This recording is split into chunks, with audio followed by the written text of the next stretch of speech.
여러분, 혹시 극단적인 그 도파민 디톡스나 철저한 루틴 관리에 막 강박적으로 매달리는 실리콘밸리 테크 기업 CEO 한번 상상해 보시겠어요? 요즘 그런 분들 꽤 있죠. 시간 단위로 쪼개서 생활하시는 분들. 맞아요. 근데 이 사람은 생산성이랑 자기 통제를 위해서 하루에 단 1초의 무의미한 웃음조차 허락하지 않는 거예요. 만나는 모든 사람한테 필터링 없이 절대적으로 솔직하게 말하고요. 자기가 내뱉는 단어가 완벽히 목적에 부합할 때만 입을 여는 겁니다. 현대 사회에서 그런 사람 만나면 진짜 숨이 턱턱 막힐 것 같은데요. 그러니까요. 숨 막히죠. 그런데 지금으로부터 거의 300년 전인 18세기에 정확히 이런 삶의 방식을 스스로한테 강제했던 인물이 있습니다.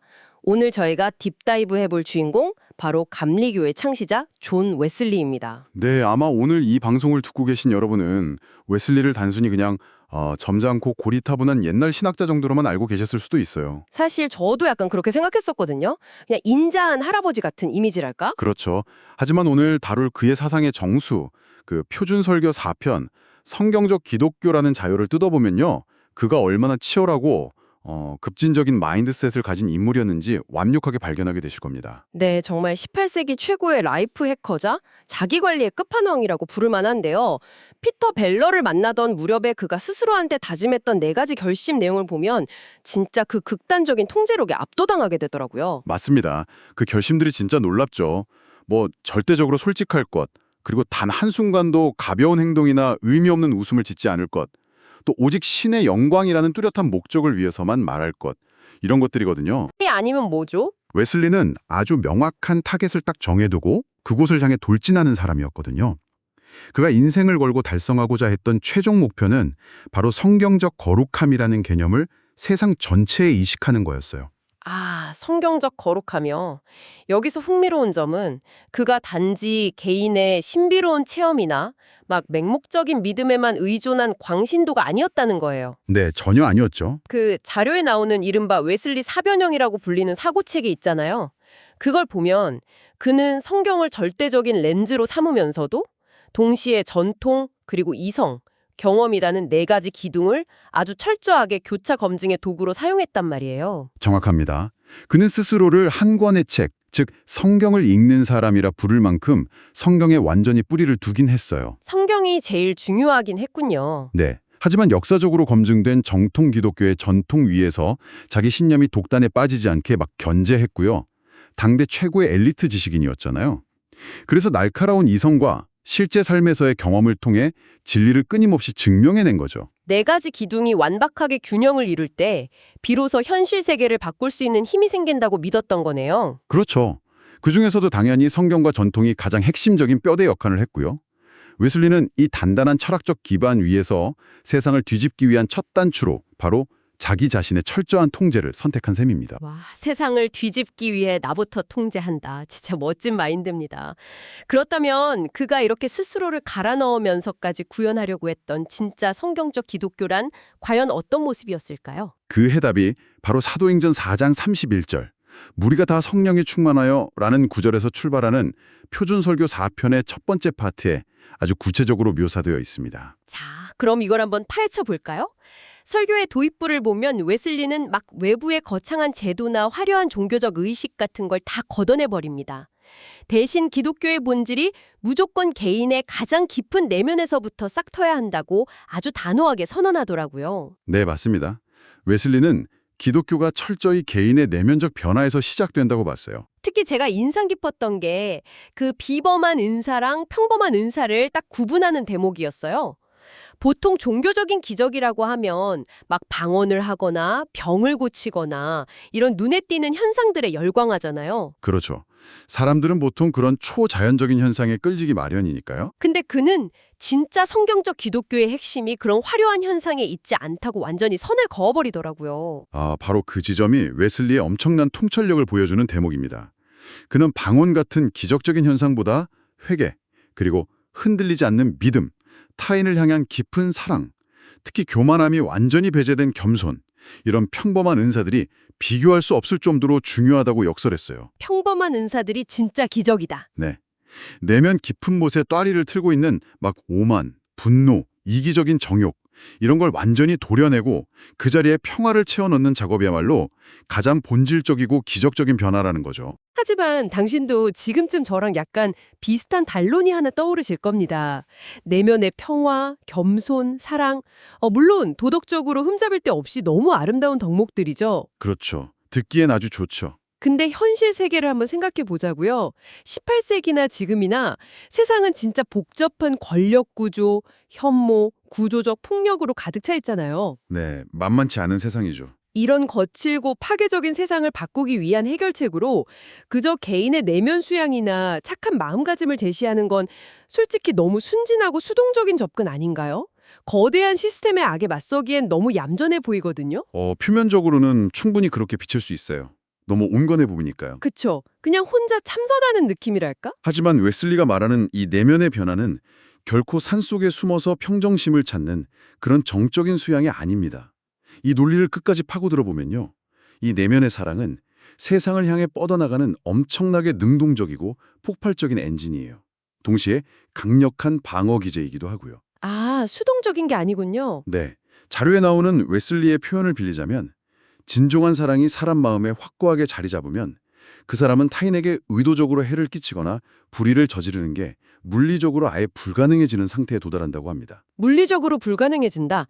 마치 본성에 아주 강력한 제동장치가 걸리는 것처럼 말이죠. 맞습니다. 바로 그거예요. 여기서 정말 흥미로워지는 부분은요. 제가 볼 때 그가 설교에서 쓴 시각적인 비유 같아요. 자신의 입 앞에 파수꾼을 세워둔다. 이 표현이 그 능동성을 완벽하게 대변한다고 보거든요. 아, 파수꾼 비유. 정말 탁월한 비유죠. 이 파수꾼이 24시간 내내 깨어 있으면서 입 밖으로 막 튀어나가려는 악한 말이나 남을 비방하는 말 혹은 교묘한 거짓말을 원천적으로 차단해버리는 거잖아요. 네, 하나하나 다 검열하는 거죠. 생각해보면 이건 가만히 있는 수동적인 상태가 아니라 엄청난 에너지를 쏟아부어서 일상의 모든 순간을 실시간으로 통제하는 극도로 치열하고 전투적인 과정이거든요. 정확한 분석입니다. 파수꾼이라는 단어 자체가 이미 치열한 경계, 방어 이런 의미를 꽉 채우고 있잖아요. 군대에서 보초 설 때 생각하면 진짜 빡세거든요. 맞아요. 세상의 악과 타협하지 않으려고 매 순간 자기 언어와 행동에 바리케이드를 치는 겁니다. 단순히 나 죄 안 지을래 하고 도망치는 게 아니에요. 그럼 뭐죠? 내 주변에서 일어나는 모든 관계 속에서 악의 연결고리를 내 선에서 싹둑 끊어버리겠다. 이건 매우 적극적이고 공격적인 저항의 행위인 거죠. 와, 공격적인 저항. 이렇게 되니까 자연스럽게 다음 단계로 넘어가게 되네요.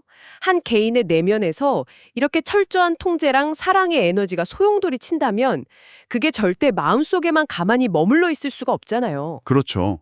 물이 끓으면 넘치듯이 밖으로 터져나오게 되어 있습니다. 그게 설교의 두 번째 파트 내용이죠. 네, 임계점을 넘은 에너지가 외부로 폭발하듯 이 내면의 기독교는 필연적으로 문을 박차고 세상 밖으로 확산됩니다.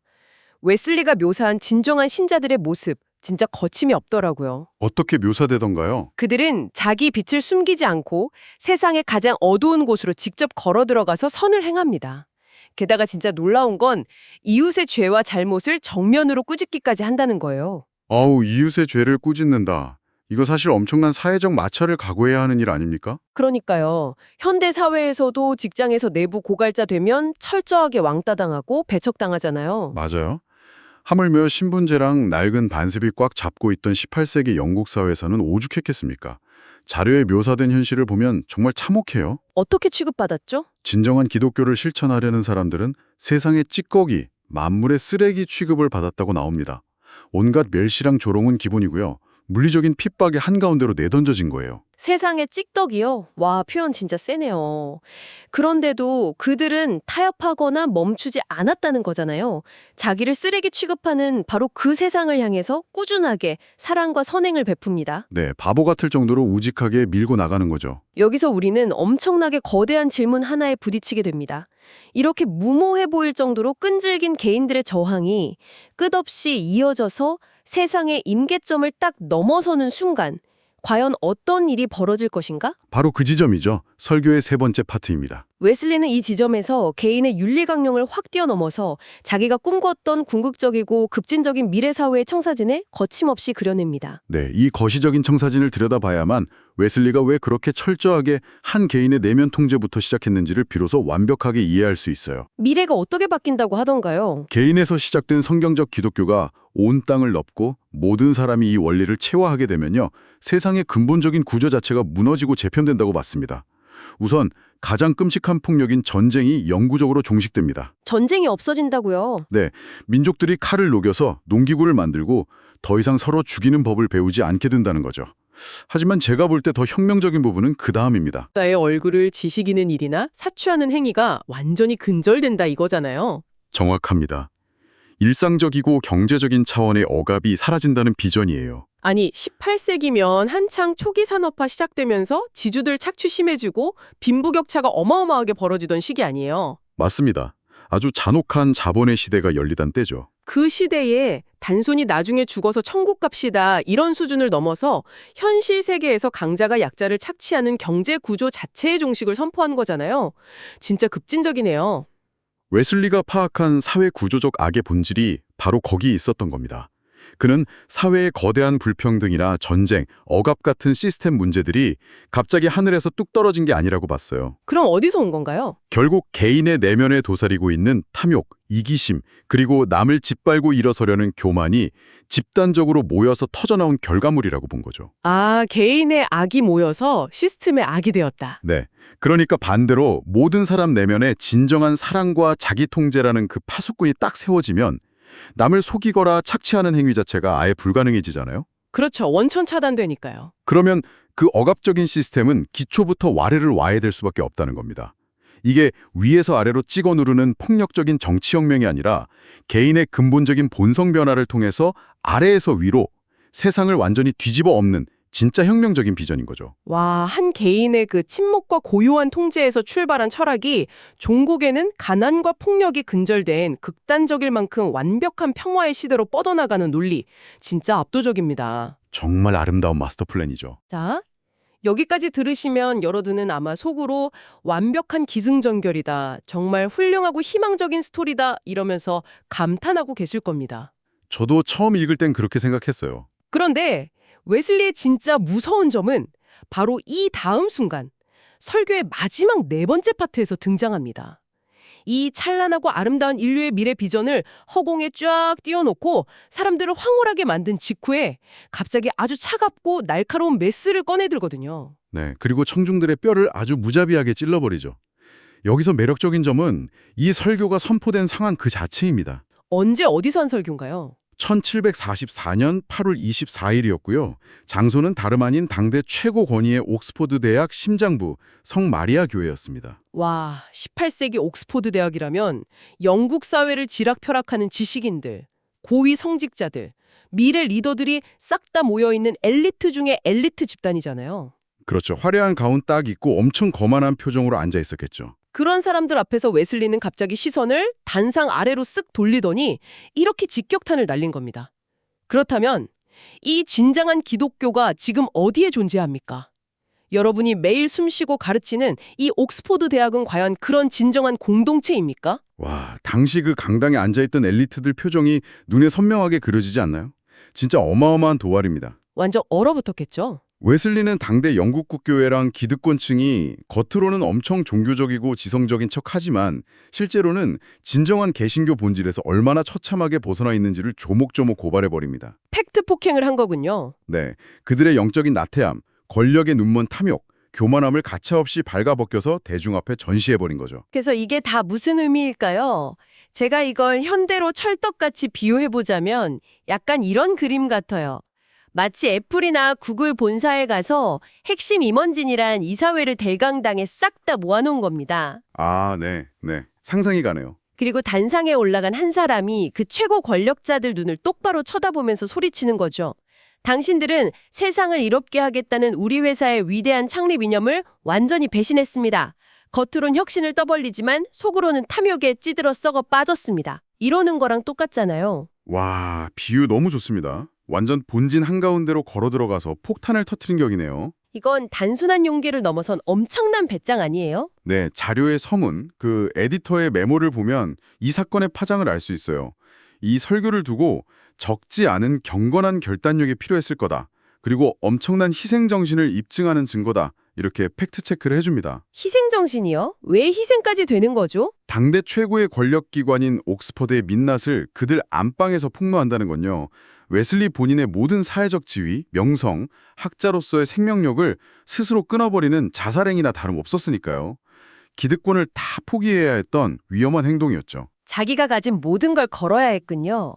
하지만 제일 처음에 살펴갔던 웨슬리의 삶의 태도, 그 네 가지 결심을 떠올려 보면 이 미친 돌직구가 완벽하게 이해가 됩니다. 그렇죠. 앞뒤가 맞죠. 오직 진리만을 숨김없이 솔직하게 절대 타협하지 않고 말하겠다고 결심했고 그걸 지켜낸 거잖아요.